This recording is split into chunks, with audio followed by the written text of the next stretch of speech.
আসসালামু আলাইকুম, স্বাগত জানাচ্ছি আরটিভির মধ্যাহ্নের সংবাদে। আপনাদের সঙ্গে আছি আমি ফারিয়া শারমিন।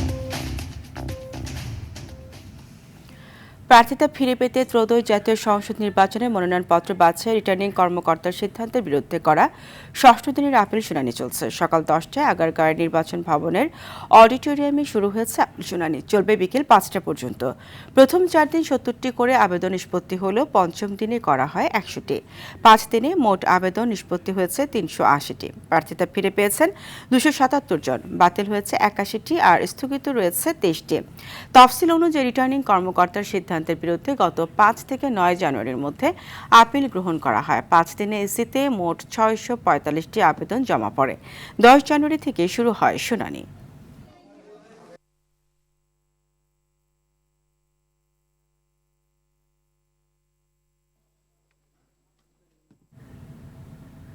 জুলাই গণ অভ্যুত্থানে সংগঠিত মানবতাবিরোধী অপরাধ মামলায় ক্ষমতাচ্যুত সাবেক প্রধানমন্ত্রী শেখ হাসিনার সাবেক স্বরাষ্ট্রমন্ত্রী আসাদুজ্জামান খান কামালের আমৃত্যু কারাদণ্ডের বিরুদ্ধে প্রসিকিউশনের আপিল চেম্বার আদালতের কার্যতালিকায় রয়েছে। আপিল বিভাগের চেম্বারে বিচারপতি মোহাম্মদ রেজাউল হকের আদালতে বৃহস্পতিবারের কার্যতালিকায় মামলাটি 58 নম্বর ক্রমিকে রয়েছে। গত 15 ডিসেম্বর এই আপিল করে রাষ্ট্রপক্ষ। আপিলে শেখ হাসিনার মৃত্যুদণ্ড চাওয়া হয়েছে। গত 17 নভেম্বর একটি অভিযোগে ক্ষমতাচ্যুত সাবেক প্রধানমন্ত্রী শেখ হাসিনা ও সাবেক স্বরাষ্ট্রমন্ত্রী আসাদুজ্জামান খান কামালকে মৃত্যুদণ্ড দেন আন্তর্জাতিক অপরাধ ট্রাইব্যুনাল।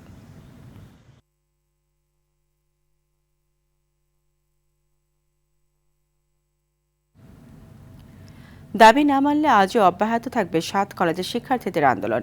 বেলা 11টা থেকে সন্ধ্যা পর্যন্ত রাজধানীর তাঁতীবাজার, সায়েন্স ল্যাব ও টেকনিক্যাল মোড়ে আন্দোলন চলবে বলে ঘোষণা দেন শিক্ষার্থীরা। বুধবার পূর্ব ঘোষিত কর্মসূচি অনুযায়ী সরকারি 7 কলেজ নিয়ে প্রস্তাবিত ঢাকা সেন্ট্রাল ইউনিভার্সিটি অধ্যাদেশ জারির দাবিতে রাজধানীর গুরুত্বপূর্ণ কয়েকটি মোড়ে অবরোধ কর্মসূচি পালন করে শিক্ষার্থীদের একাংশ নিয়ে গঠিত 7 কলেজ বিশ্ববিদ্যালয়ের রূপান্তর আন্দোলন।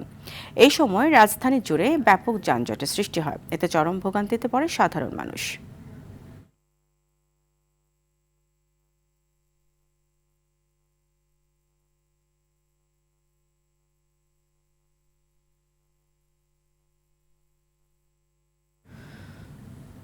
দেশের বিভিন্ন জায়গায় তাপমাত্রা ওঠানামা করছে। সূর্যের দেখা মিললেও ঠান্ডা কমছে না। এমন আবহাওয়ায় মানুষের পাশাপাশি গবাদি পশু এবং বিপাকে পড়েছে পশু পাখিরাও। পঞ্চগড়ে মৃদু শৈত্যপ্রবাহ বয়ে যাচ্ছে। তেঁতুলিয়ায় ভোর 6টায় তাপমাত্রা রেকর্ড করা হয়েছে 7.5 ডিগ্রি সেলসিয়াস। কুড়িগ্রামে হাড় কাঁপানো শীতে চরম দুর্ভোগে পড়েছে চরাঞ্চল দিনমজুর সহ ছিন্নমূল মানুষ।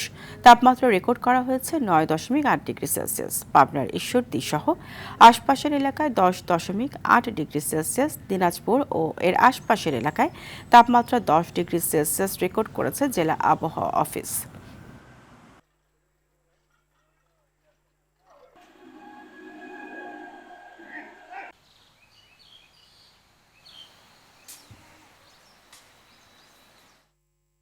দর্শক, এই বিষয়ে আরও জানাতে পঞ্চগড় থেকে সরাসরি যুক্ত হচ্ছেন সহকর্মী মোহাম্মদ হারুনুর রশিদ। হারুন, পঞ্চগড়ের বর্তমান আবহাওয়া পরিস্থিতি এবং শীতে জনজীবনে কি প্রভাব পড়ছে জানাবেন।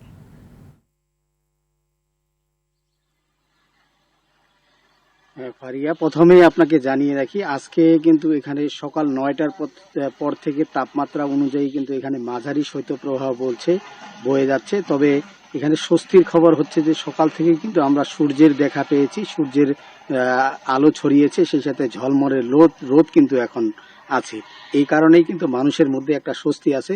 তবে জনজীবনে যে প্রভাবটি পড়েছে, আসলে শীতের পোশাক ছাড়া কিন্তু মানুষ এখন পর্যন্ত ঘর থেকে বের হচ্ছে না। কিন্তু সন্ধ্যা প্রতিদিনই সন্ধ্যা থেকেই কিন্তু এখানে শীতের একটা আমেজ তৈরি হচ্ছে। কারণ উত্তরের হিমেল হাওয়া যখন বয়ে যায় তখন শীতের তীব্রতা কিন্তু বেড়ে যায়। আমরা দেখেছি যে পঞ্চগড়ের এই শীতের কারণে শীতের পোশাকের দোকানগুলোতে অনেকটা ভিড়, সেই সাথে কিন্তু রাস্তার মোড়ে মোড়ে মানুষ কিন্তু আসলে ওই আগুন জ্বালিয়ে শীত নিবারণের চেষ্টা করছে। শীত মোকাবেলায় এখানে পঞ্চগড় জেলা প্রশাসন এখানে পর্যাপ্ত প্রস্তুতি নিয়েছেন বলে আমাকে জানিয়েছেন পঞ্চগড় জেলা প্রশাসক কাজী সাইমুজ্জামান। তিনি বলেছেন এ পর্যন্ত 30 লক্ষ টাকার শীত বস্ত্র কিনে কিন্তু এখানে দরিদ্র শীতার্তদের মাঝে বিতরণ করা হয়েছে। তো এখন পর্যন্ত আমরা যে পরিবেশটি আজকের চিত্রটি লক্ষ্য করেছি, এখন সূর্য উঠায় ঝলমলে রোদ থাকায় কিন্তু মানুষের মধ্যে অনেকটা স্বস্তি আছে, কনকনে ঠান্ডা কিন্তু এখন নেই। তো শারমিন, এই ছিল আমার কাছে শীত নিয়ে সর্বশেষ পরিস্থিতি পঞ্চগড় থেকে। ধন্যবাদ আপনাকে। আসন্ন জাতীয় নির্বাচনের কোনো ব্যত্যয় হলে দেশের স্বাধীনতার সার্বভৌমত্ব হুমকির মুখে পড়বে বলে মন্তব্য করেছেন বিএনপির ভাইস চেয়ারম্যান শামসুজ্জামান দুদু। এজন্য তিনি সরকারকে সজাগ ও সতর্ক থাকার আহ্বান জানান। সকালে জাতীয় প্রেস ক্লাবের সামনে বেগম খালেদা জিয়ার স্মরণে অসহায়দের মাঝে কম্বল বিতরণ অনুষ্ঠানে তিনি এসব কথা বলেন। শামসুজ্জামান দুদু আরও বলেন, স্বচ্ছ ও গ্রহণযোগ্য নির্বাচনের জন্য লেভেল প্লেইং ফিল্ড প্রয়োজন। সেই সঙ্গে আইন শৃঙ্খলা পরিস্থিতি ভালো হওয়া দরকার। কিন্তু নির্বাচন ঘিরে আইন শৃঙ্খলা পরিস্থিতির উন্নতি হয়নি জানিয়ে ক্ষোভ জানান শামসুজ্জামান দুদু।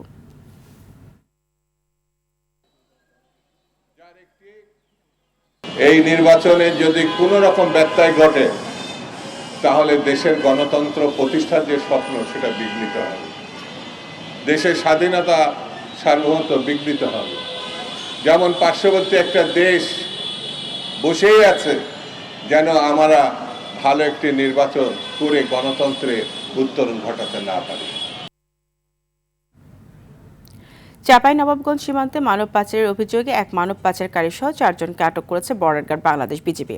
চাঁপাইনবাবগঞ্জ ব্যাটালিয়ন 53 বিজিবির বকচর সীমান্ত ফাঁড়ির একটি টহল দল সদর উপজেলার চর আলাতলি ইউনিয়নে অভিযান চালিয়ে তাদের আটক করে। এদিকে নোয়াখালীর হাতিয়া থেকে অস্ত্রসহ 2 জনকে আটক করেছে coastguard. Operation David hunt phase 2 এর অংশ হিসেবে বিশেষ অভিযানে তাদের আটক করা হয়।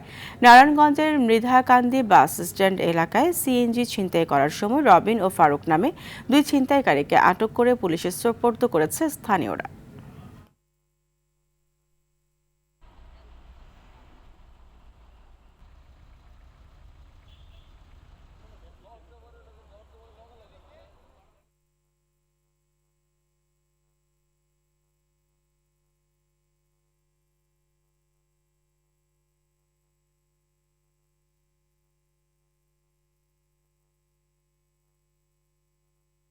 আন্তর্জাতিক প্রসঙ্গ, যুক্তরাষ্ট্রের সতর্ক বার্তা আমলে নিয়ে বিক্ষোভকারীদের হত্যায় কিংবা মৃত্যুদণ্ড কার্যকর করা বন্ধ করেছে ইরান। বুধবার হোয়াইট হাউসে সাংবাদিকদের সঙ্গে মতবিনিময়কালে এমন দাবি করেছেন মার্কিন প্রেসিডেন্ট ডোনাল্ড ট্রাম্প। তিনি বলেন, ইরানের বিক্ষোভকারীদের হত্যা করা বন্ধ হয়েছে এবং আটক কিংবা গ্রেপ্তার কারো মৃত্যুদণ্ড কার্যকরের পরিকল্পনাও স্থগিত করা হয়েছে।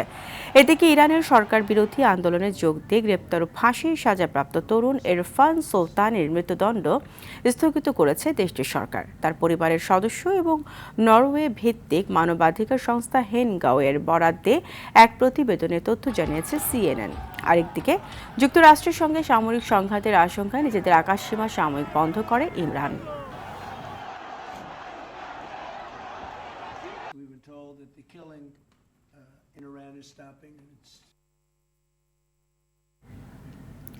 তীব্র বিক্ষোভ ও সশস্ত্র সংঘাতের জেরে ইরানের দূতাবাস স্থগিত করে কর্মী প্রত্যাহার করেছে যুক্তরাজ্য।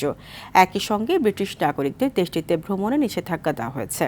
স্থানীয় সময় বুধবার যুক্তরাজ্যের পররাষ্ট্র মন্ত্রণালয় থেকে দেওয়া এক বিবৃতিতে বলা হয়েছে, নিরাপত্তাজনিত উদ্বেগের কারণে তেহরানে যুক্তরাজ্যের দূতাবাসের সব কর্মকর্তা ও কর্মীকে সাময়িকভাবে প্রত্যাহার করে নেওয়া হয়েছে। পরিস্থিতির উন্নতি ঘটলে ফের স্বাভাবিকভাবে দূতাবাস চলবে। এর আগ পর্যন্ত দূর থেকে দূতাবাসের কার্যক্রম পরিচালনা করা হবে। নাগরিকদের ভ্রমণ সতর্কবার্তা দিয়ে বলা হয়েছে, নিরাপত্তাজনিত কারণে ব্রিটিশ নাগরিকদের আপাতত ইরানে ভ্রমণ না করার আহ্বান জানাচ্ছে সরকার।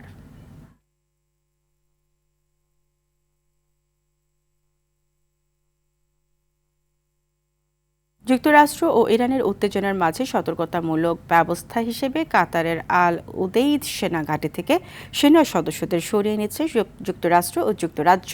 স্থানীয় সময় বুধবার থেকে এই স্থানান্তর শুরু হয়েছে বলে ট্রাম্প প্রশাসনের এক কর্মকর্তার বরাতে এ খবর প্রকাশ করেছে বিবিসির মার্কিন অংশীদার সিবিএস নিউজ। কাতার সরকারের দেওয়া একটি বিবৃতিতে বলা হয়েছে, মধ্যপ্রাচ্যে বর্তমান আঞ্চলিক উত্তেজনার প্রতিক্রিয়া হিসেবে যুক্তরাষ্ট্র ওই পদক্ষেপ নিয়েছে। মধ্যপ্রাচ্যে অবস্থিত সবচেয়ে বড় এই মার্কিন সামরিক ঘাঁটিতে সেনা রয়েছে প্রায় 10,000।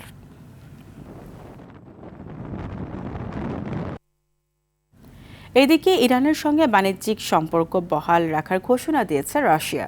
বুধবার মস্কোতে এক সংবাদ সম্মেলনে এই কথা বলেন রুশ পররাষ্ট্রমন্ত্রী সের্গেই লাভরভ। ইরানের তেল কিনলে বা যে কোনো বাণিজ্যিক সম্পর্ক রাখা দেশগুলোর ওপর অতিরিক্ত 25% শুল্ক আরোপ করে যুক্তরাষ্ট্র। ট্রাম্পের এই ঘোষণার পর এবারই প্রথমবারের মতো প্রতিক্রিয়া জানিয়েছে মস্কো। ইরানকে কোণঠাসা করার জন্য যুক্তরাষ্ট্র যেভাবে শুল্ক বৃদ্ধির পদক্ষেপ নিয়েছে সেটির সমালোচনা করেছে রাশিয়া। এর আগে যুক্তরাষ্ট্রের শুল্ক বৃদ্ধির ঘোষণা প্রত্যাখ্যান করে ইরানের সঙ্গে অর্থনৈতিক সম্পর্ক বজায় রাখার সিদ্ধান্ত জানিয়েছে চীনও। খেলার খবর। ক্রিকেটারদের আন্দোলনের কারণে মাঠে গড়াচ্ছে না বাংলাদেশ প্রিমিয়ার লিগের ঢাকা পর্বের প্রথম ম্যাচ। দুপুর 1টায় চট্টগ্রাম রয়্যালস ও নোয়াখালী এক্সপ্রেসের মধ্যকার ম্যাচ শুরু হওয়ার কথা থাকলেও এখনও হোটেলে অবস্থান করছেন ক্রিকেটাররা। বেফাস মন্তব্য করা বিসিবির পরিচালক নাজমুল ইসলামের পদত্যাগ ছাড়া না খেলার সিদ্ধান্ত নিয়েছেন তারা। রাজধানীর শেরাটন হোটেলে একই সময় সংবাদ সম্মেলন ডেকেছে ক্রিকেটারদের সংগঠন কোয়াবের সভাপতি মোহাম্মদ মিঠুন। এদিকে পরিচালক এম নাজমুল ইসলামকে কারণ দর্শানোর নোটিশ পাঠিয়েছে বাংলাদেশ ক্রিকেট বোর্ড বিসিবি। 48 ঘন্টার মধ্যে লিখিতভাবে কারণ দর্শাতে হবে তাকে।